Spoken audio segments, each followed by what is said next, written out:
আমি শাহানা সিদ্দিকী।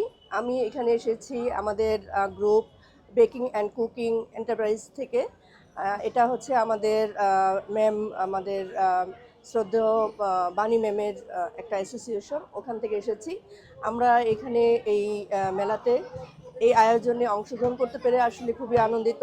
এখানে দর্শনার্থী খুব ভালো, আমাদের ভালো রেসপন্স পাচ্ছি। এখানে আমাদের তো আসলে সব কিছু হোমমেড, আপনারা যা দেখতে পাচ্ছেন এখানে আমরা সব কিছু মানে হোমমেড খাবারগুলো রিপ্রেজেন্ট করার জন্য, আমাদের একটা পরিচিতি তৈরি করার জন্য আমরা এখানে অংশগ্রহণ করেছি। আমাদের বাণী ম্যামকে আমাদের পক্ষ থেকে অনেক ধন্যবাদ যে এরকম একটা আয়োজনে আমাদের অংশগ্রহণ করার সুযোগ করে দেওয়ার জন্য। এটা বিশেষ করে কেক এবং এই যে দেশীয় যে পিঠাগুলো আছে এগুলোর বিষয়ে, তারপরে আমাদের কিছু ঝাল পিঠা ছিল, ঝাল পিঠা, এসব ব্যাপারেই তারা খুব বেশি ইন্টারেস্ট দেখিয়েছে।